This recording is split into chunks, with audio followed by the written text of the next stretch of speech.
नमस्कार दर्शक बंधु मु प्रदीप आपण मानक स्वागत करुच्ची आजिर आउ एक नुआ भिडियो तो दर्शक बंधु जदि आपण मैंने वर्तमान पोस्ट ऑफिस रे गोटे फिक्स डिपोजिट करने चाहते आपण मानकर पोस्ट ऑफिस रे आपण माने गोटे टंका आपण मानकर इन्वेस्ट करने चाहते ताले पोस्ट ऑफिस रे थिबा आपण मानकर फिक्स डिपोजिट जोटा कि आमे one type of TD account बा वन टाइप इन्वेस्टमेंट बोली कहिताउ जो थे आपण माने एक वर्ष रु आरंभ करी 5 वर्ष पर्यंत जाकि फिक्स डिपोजिट करें।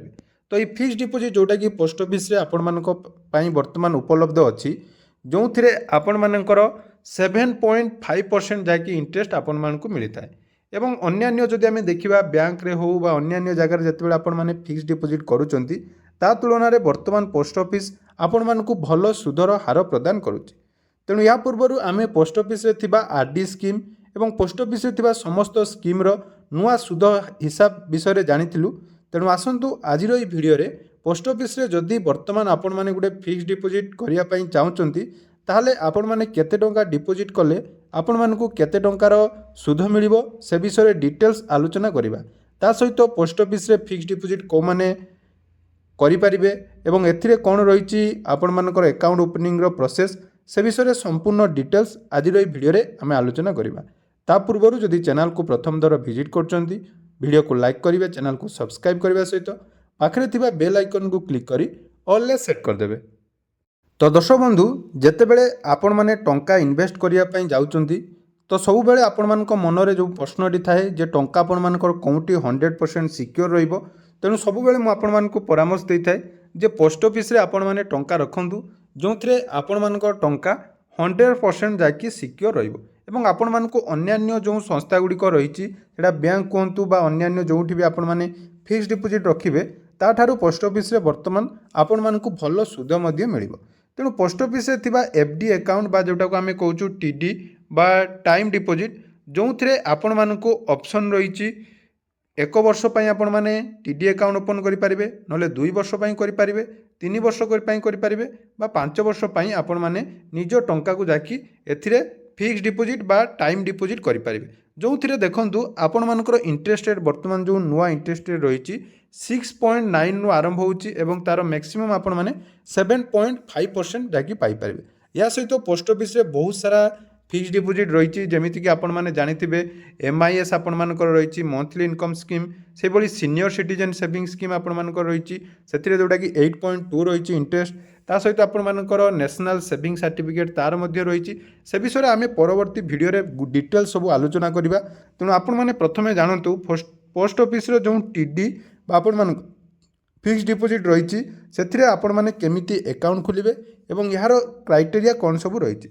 सर्वप्रथमे देखंतु आम जदि देखिबा पोस्ट ऑफिस रो जो टीडी अकाउंट बा जोटा को आम टाइम डिपोजिट बा फिक्स डिपोजिट बोली कहूँ एथिरे आपण माने अकाउंट ओपन कले आपण मानकर मिनिमम डिपोजिट जोटा कि केते रु आरंभ होउची ना 1000 टंका रु मिनिमम डिपोजिट आपण माने आरंभ करचंती। अर्थात आपण माने सर्वनिम्न 1000 टंका रु आरंभ करी मैक्सिमम आपण माने जेते टंका पारिबे एथिरे इन्वेस्ट करि पारिबे बा गोटे फिक्स डिपोजिट रो अकाउंट ओपन करि पारिबे।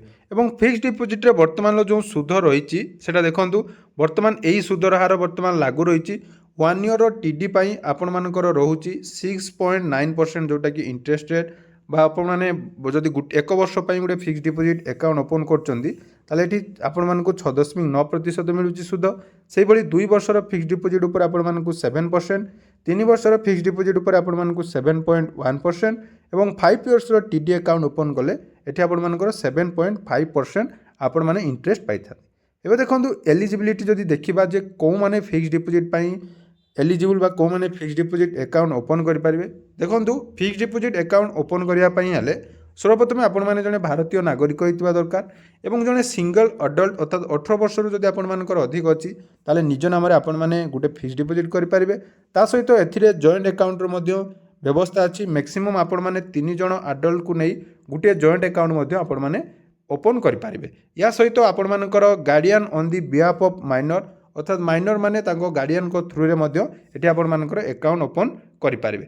एवं देखंतु जतेले आपण माने अकाउंट ओपन करूचंती अकाउंट ओपन करिया पूर्वरु आपण माने जानिबा दरकार जे आपण माने जो टंका रखिबे सेटा केते वर्ष पई रखिबे एवं केते टंका रखिले आपण मानकु केते मिलिबो। ତେଣୁ ପୋଷ୍ଟ ଅଫିସ୍ ଯେଉଁଟାକି ଆପଣମାନଙ୍କୁ TD ଆକାଉଣ୍ଟ ଯେଉଁଟାକୁ ଆମେ ଟାଇମ୍ ଡିପୋଜିଟ୍ ବୋଲି କହୁଛୁ, ସେଥିରେ ଆପଣମାନେ ଦେଖନ୍ତୁ ଆପଣମାନଙ୍କର ମୁଁ କହିଲି 4ଟା ଅପସନ୍ ଅଛି, ଗୋଟେ 1 ଇୟର୍, ଗୋଟେ 2 ଇୟର୍, ଗୋଟେ 3 ଇୟର୍ ଏବଂ ଗୋଟେ 5 ଇୟର୍। ତ ମିନିମମ୍ ଆପଣମାନଙ୍କ ଡିପୋଜିଟ୍ 1000 ଟଙ୍କାରୁ ଆରମ୍ଭ ହେଉଛି, ମ୍ୟାକ୍ସିମମ୍ ଆପଣମାନଙ୍କର ଏଠି କିଛି ନାହିଁ।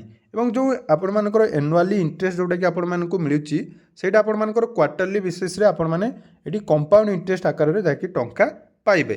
ୟା ସହିତ ଦେଖନ୍ତୁ ଯଦି ଆପଣମାନେ TD ଆକାଉଣ୍ଟଟି ଓପନ୍ କରୁଛନ୍ତି, ତ ଯେତେ ବର୍ଷ ପାଇଁ ଆପଣମାନେ ଓପନ୍ କରିବେ ତାହା ଆକାଉଣ୍ଟ ଖୋଲିବା ସମୟରେ ଯାଇକି ଆପଣମାନେ ମେନସନ୍ କରିବେ। ଯଦି ଆପଣମାନଙ୍କର 2 ଇୟର୍ସର TD ଦରକାର, ତାହେଲେ ଆକାଉଣ୍ଟ ଓପନ୍ କରିବା ସମୟରେ ସେଠି ଫର୍ମ ଫିଲ୍ଅପ୍ କରିବା ସମୟରେ ଆପଣମାନେ ମେନସନ୍ କରିବେ ଯେ ଆପଣମାନେ କେତେ ବର୍ଷ ପାଇଁ TD ଆକାଉଣ୍ଟଟି ଓପନ୍ କରୁଛନ୍ତି।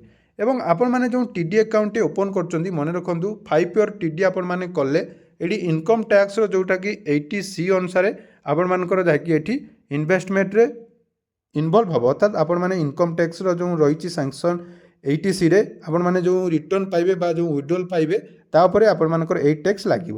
ଏହା ସହିତ ଦେଖନ୍ତୁ ଯେଉଁ ଆକାଉଣ୍ଟ ଆପଣମାନେ ଓପନ୍ କରିବେ ଏଇଟା ପୁରା ପିଓରଲି ଆପଣମାନଙ୍କର ପ୍ରେସିଡେଣ୍ଟ ଅଫ୍ ଇଣ୍ଡିଆ ବା ଗଭର୍ଣ୍ଣମେଣ୍ଟ ଅଫ୍ ଷ୍ଟେଟ୍ ଯେଉଁଟାକି ଆପଣମାନଙ୍କର ଆପ୍ରୁଭାଲ୍, ଅର୍ଥାତ୍ ଆପଣମାନଙ୍କ ଟଙ୍କା ଏଠି 100% ଯେଉଁଟାକି ସିକ୍ୟୁର ରହିବ। ଏଇଟା ଆପଣମାନେ ପୁରା ନିଶ୍ଚିତ ଭାବରେ ଟଙ୍କା ପାଇବେ, ଯେଉଁଟା ବି ଟଙ୍କା ରଖୁଛନ୍ତି 100% ଆପଣମାନେ ଏଠି ଟଙ୍କା ରିଟର୍ଣ୍ଣ ପାଇବେ। ଏହା ସହିତ ଦେଖନ୍ତୁ ଏଥିରେ ବହୁତ ଜଣଙ୍କର କନଫ୍ୟୁଜନ୍ ଥାଏ, ଯଦି ଆପଣମାନେ ଗୋଟେ TD ଆକାଉଣ୍ଟଟି ଓପନ୍ କରୁଛନ୍ତି ତାହେଲେ ତାକୁ ମଝିରେ ଆପଣମାନେ କ୍ଲୋଜ୍ କରିପାରିବେ କି ନାହିଁ। ଦେଖନ୍ତୁ ଏଇଟା କ୍ଲୋଜ୍ କରିବା ପାଇଁ ମଧ୍ୟ ତା'ର କିଛି ଗାଇଡ଼ଲାଇନ୍ ରହିଛି, ଯେମିତିକି ଆପଣମାନେ ଆକାଉଣ୍ଟ ଓପନ୍ କରିବାର 6 ମାସ ପର୍ଯ୍ୟନ୍ତ ଆପଣମାନେ ଆକାଉଣ୍ଟକୁ କ୍ଲୋଜ୍ କରିପାରିବେ ନାହିଁ, ଏଇଟା ମନେ ରଖନ୍ତୁ। ଏବଂ ଯଦି ଆପଣମାନେ 1 ଇୟର୍, 2 ଇୟର୍ ଏବଂ 3 ଇୟର୍ର TD ଆକାଉଣ୍ଟ ଓପନ୍ କରୁଛନ୍ତି ଏବଂ ଆପଣମାନେ ତାକୁ 6 ମାସ ପରେ ଯଦି କ୍ଲୋଜ୍ କରୁଛନ୍ତି, ତାହେଲେ ଏଠି ଆପଣମାନଙ୍କର କ'ଣ ହେବ ନା ଆପଣମାନଙ୍କର ଯେଉଁ ଇଣ୍ଟରେଷ୍ଟଟି କେତେ ମିଳିବ ନା ପୋଷ୍ଟ ଅଫିସ୍ର ସେଭିଂ ଇଣ୍ଟରେଷ୍ଟ, ସେଭିଂ ଯେଉଁଟାକି ରହିଛି 4%, ତ ସେଇ 4% ହିସାବରେ ଆପଣମାନେ ଯାଇକି ଏଠି ଟଙ୍କା ପାଇବେ। ତା ସହିତ ଯଦି ଆପଣମାନେ 2 ଇୟର୍ସ ଏବଂ 3 ଇୟର୍ସର ଗୋଟେ TD ଆକାଉଣ୍ଟ ଓପନ୍ କରୁଛନ୍ତି ଏବଂ 1 ଇୟର୍ ପରେ ତାକୁ ଆପଣମାନେ କ୍ଲୋଜ୍ କରୁଛନ୍ତି, ଏଇଟା 1 ଇୟର୍ ପରେ ଆପଣମାନେ ଯଦି କ୍ଲୋଜ୍ କରୁଛନ୍ତି, ତାହେଲେ ଏଠି ଆପଣମାନଙ୍କର ଇଣ୍ଟରେଷ୍ଟ କେତେ କାଲକୁଲେଟ୍ ହେବ ନା ଯେଉଁ TD ଆକାଉଣ୍ଟର ଆପଣମାନଙ୍କର ଇଣ୍ଟରେଷ୍ଟ ରହିଛି ଲେସ୍ ଦେନ୍ 2%, ଅର୍ଥାତ୍ ତାଠାରୁ 2% ଆପଣମାନଙ୍କୁ କମ୍ ଇଣ୍ଟରେଷ୍ଟ ମିଳିବ। ତା ସହିତ ଯଦି ଆପଣମାନେ 5 ଇୟର୍ର TD ଆକାଉଣ୍ଟ ଓପନ୍ କରିଛନ୍ତି, ଏଠି କ୍ଲିଅରଲି ଦେଖନ୍ତୁ ଲେଖା ହେଇଛି ଯେ 5 ଇୟର୍ TD ଆକାଉଣ୍ଟ ଓପନ୍ କରିବା ପରେ ଆପଣମାନେ 4 ବର୍ଷ ପୂର୍ବରୁ ନିଜର ଆକାଉଣ୍ଟ କ୍ଲୋଜ୍ କରିପାରିବେ ନାହିଁ। ହଁ, ଗୋଟିଏ ଜାଗାରେ ଯେଉଁଟାକି ଆପଣମାନଙ୍କର କ୍ଲୋଜ୍ ହୋଇପାରିବ ସେ ବିଷୟରେ ଆମେ ଆଲୋଚନା କରିବା। ଯେମିତିକି ଆପଣମାନଙ୍କର ଡେଥ୍ ଅଫ୍ ଆକାଉଣ୍ଟ ହୋଲ୍ଡର, ଯଦି ଆକାଉଣ୍ଟ ହୋଲ୍ଡରଙ୍କର ଡେଥ୍ ହୁଏ ତାହେଲେ ଆପଣମାନେ ଚାହିଁଲେ ସେ ଆକାଉଣ୍ଟଟାକୁ କ୍ଲୋଜ୍ କରିପାରିବେ। କିନ୍ତୁ ଯଦି ଆପଣମାନଙ୍କର 5 ବର୍ଷର TD କରୁଛନ୍ତି ତାହେଲେ 4 ବର୍ଷ ପରେ ଏଠି ଆପଣମାନଙ୍କର ପ୍ରି ମ୍ୟାଚ୍ୟୁର୍ କ୍ଲୋଜ୍ ହେବ। ଏହା ସହିତ ଯଦି ଏକ୍ସଟେନସନ୍ ଅଫ୍ ଆକାଉଣ୍ଟ, ଯଦି ଆପଣମାନଙ୍କୁ ଆକାଉଣ୍ଟ ଯେଉଁ TD ଆକାଉଣ୍ଟଟି ଓପନ୍ କଲେ ଆପଣମାନେ 1 ଇୟର୍ର ଗୋଟେ TD ଆକାଉଣ୍ଟ ଓପନ୍ କରିଛନ୍ତି, ଆପଣମାନେ ଚାହୁଁଛନ୍ତି ତାକୁ ଏକ୍ସଟେଣ୍ଡ କରିବା ପାଇଁ, ତାହେଲେ ସେଇଟା ମଧ୍ୟ ଏକ୍ସଟେଣ୍ଡ ହୋଇପାରିବ। କେମିତି ହେବ ନା ଆକାଉଣ୍ଟ ଓପନ୍ କରିବାର ୱିଦିନ୍ 6 ମନ୍ଥ ଭିତରେ ଆପଣମାନେ ଯେଉଁଟାକି 1 ଇୟର୍ TDକୁ ଏକ୍ସଟେଣ୍ଡ କରିପାରିବେ, ସେଇଭଳି 2 ଇୟର୍ TDକୁ ଆପଣମାନେ 12 ମନ୍ଥ ଭିତରେ ଯାଇକି ଆପଣ ଏକ୍ସଟେଣ୍ଡ କରିପାରିବେ ଏବଂ 3 ବର୍ଷ ବା 5 ବର୍ଷର TD ଆକାଉଣ୍ଟ ଯଦି ଆପଣମାନେ ଓପନ୍ କରୁଛନ୍ତି ତାହେଲେ 18 ମାସ ଭିତରେ ଆପଣମାନେ ଚାହିଁଲେ ସେ ଆକାଉଣ୍ଟଟାକୁ ଆଉ ଥରେ ଯେଉଁଟାକି ରିନ୍ୟୁଆଲ୍ କରିପାରିବେ ବା ଆପଣମାନେ ଏକ୍ସଟେଣ୍ଡ କରିପାରିବେ। ଏଇଟା ଗଲା TD ଆକାଉଣ୍ଟର ସବୁ ଡିଟେଲ୍ସ। ଏହା ସହିତ ଆକାଉଣ୍ଟ ଓପନ୍ କରିବା ସମୟରେ ଆପଣମାନଙ୍କର ଆବଶ୍ୟକ ଡକୁମେଣ୍ଟ, ଯେଉଁଟାକି ପ୍ରଥମ ରହିଛି ଆପଣମାନଙ୍କର ଆଧାର କାର୍ଡ଼, 2 ନମ୍ବର ଆପଣମାନଙ୍କର ରହିଛି ପାସପୋର୍ଟ ସାଇଜ୍ର ଫଟୋଗ୍ରାଫ ଏବଂ 3 ନମ୍ବର ଆପଣମାନଙ୍କର ରହିଛି ପାନ୍ କାର୍ଡ଼। এইটা ଆପଣମାନଙ୍କର ନିହାତି ଦରକାର। ଏହି 3ଟି ଡକୁମେଣ୍ଟ ନେଇ ପୋଷ୍ଟ ଅଫିସରେ ଗୋଟେ ଫର୍ମ ରହିଛି, ସେ ଫର୍ମ ଆପଣମାନେ ଫିଲ୍ଅପ୍ କରିବେ ଏବଂ ଯେଉଁ ବି ଆମାଉଣ୍ଟ ଆପଣମାନେ ଡିପୋଜିଟ୍ କରିବେ ସେଇଟା ଆପଣମାନଙ୍କର ୱାନ୍ ଟାଇମ୍ ଡିପୋଜିଟ୍ ହେବ, ଏଇଟା ମଧ୍ୟ ଆପଣମାନେ ଜାଣିଥିବେ। ଏଇଟା ଗଲା TD ଆକାଉଣ୍ଟର କେଉଁମାନେ ଆକାଉଣ୍ଟ ଓପନ୍ କରିବେ ସେ ବିଷୟରେ ଡିଟେଲ୍ସ। ଏବେ ଆସନ୍ତୁ ଜାଣିବା, ଯଦି ଆପଣମାନେ ପୋଷ୍ଟ ଅଫିସରେ ଗୋଟେ TD ଆକାଉଣ୍ଟ ଓପନ୍ କରୁଛନ୍ତି ତ 1000 ଟଙ୍କାରୁ ଆରମ୍ଭ କରି ଯଦି ଆପଣମାନେ 1 ଲକ୍ଷ ଟଙ୍କା ପର୍ଯ୍ୟନ୍ତ ଡିପୋଜିଟ୍ କରୁଛନ୍ତି ତାହେଲେ କେତେ ଟଙ୍କା ଉପରେ ଆପଣମାନଙ୍କୁ କେତେ ଟଙ୍କାର ବେନିଫିଟ୍ ମିଳିବ ବା ଇଣ୍ଟରେଷ୍ଟ ମିଳିବ ସେଇଟା କେମିତି କାଲକୁଲେଟ୍ କରିବା। ଦେଖନ୍ତୁ ଏଠି ଆମ ପାଖରେ ଆସିଗଲା ଯେଉଁଟାକି ଇଣ୍ଟରେଷ୍ଟ କାଲକୁଲେଟର। ପ୍ରଥମେ ରହିଛି ଟାଇମ୍ ଡିପୋଜିଟ୍, ଯେଉଁଟାକୁ ଆମେ TD କହୁଛୁ। ଯଦି ଆପଣମାନେ 1000 ଟଙ୍କା ଯେଉଁଟାକି ସର୍ବନିମ୍ନ 1000 ଟଙ୍କାର ଗୋଟେ TD ଆକାଉଣ୍ଟ ଓପନ୍ କରୁଛେ, ତାହେଲେ 1 ବର୍ଷ ପାଇଁ ଆପଣମାନଙ୍କୁ ଟୋଟାଲ୍ ମିଳୁଛି 1071 ଟଙ୍କା। ସେଇଭଳି 2 ବର୍ଷ ପାଇଁ ଆପଣମାନଙ୍କୁ ମିଳୁଛି 1144 ଟଙ୍କା ଏବଂ 3 ବର୍ଷ ପାଇଁ ଆପଣମାନେ 219 ଟଙ୍କା ଇଣ୍ଟରେଷ୍ଟ ପାଇ ଟୋଟାଲ୍ ପାଇବେ 1219 ଟଙ୍କା। ठीक से भाई 5 वर्ष आपण मैंने जब टीडी कर 1385 टंका आपण मानक रिटर्न मिल से जब आपण मैंने 10,000 टंका रखुच्च तार हिसाब आम करवा 10,000 टंका पर्यटन देखूँ 10,000 टंकार एक वर्षर टीडी उपर आपण मानक 708 टंका जोटा कि इंटरेस्ट मिलता है 2 वर्षर टीडी उपर आपण मानक 1438 टंका 3 वर्षर टीडी उपर आपण मानक 2187 टंका एवं 5 वर्षर टीडी जदि कर 3,855 टंका आपण माने इंटरेस्ट पाइबे। तो से भाई आउ गए आम काल्कुलेट करवा जदि 50,000 टंका आपण मैंने रखुच्च 50,000 टंका उपर हिसाब कले देखो आपण मान सामने स्क्रीन रही जाइए आपण मैंने यार स्क्रीनशॉट नहीं पारे ना जदि आपण मैंने किसी अमाउंट टंका रखुच्च आपण मैंने कमेंट करूँ मुझे रिप्लाई देदेवी जे केते टंका डिपोजिट कले आपण मैंने केते टंका पाइबे। तो 50,000 उपर देखूँ एक वर्ष 3,540 टंका 2 वर्षर टीडी कले आपण मैंने 7,186 टंका इंटरेस्ट पाइबे एवं 3 वर्षर टीडी उपर आपण मैंने देखूँ 10,938 टंका आपण मानक इंटरेस्ट मिलूँ से भाई जब 5 वर्षर टीडी कर दौरान 19,285 टंका एवं टोटाल आपण मानक मैच्योरिटी देखूँ 69,285 टंका पाइबे। से भाई 1 लाख टंकार आम हिसाब करदे जदि आपण मैंने 1 लाख टंका रखुच्च 1 लाख टंका पर देखूँ प्रत्येक वर्ष आपण मानकर 1 वर्ष 7,081 टंका 2 वर्ष 14,372 टंका एवं 3 वर्ष और 5 वर्ष आपण मैंने देखिपे 1,21,873 टंका 3 वर्षर टीडी और 5 वर्षर टीडी उपर आपण मैंने देखूँ 1,38,570 टंका। तेणु यहाँ है टीडीर काल्कुलेसन डिटेल काल्कुलेसन यही भाव में आपण मैंने निज निजर जदि टंका बर्तमान पोस्ट ऑफिस रे फिक्स रखापी चाहते ताले यही सब बेनिफिट आपण मानक मिल।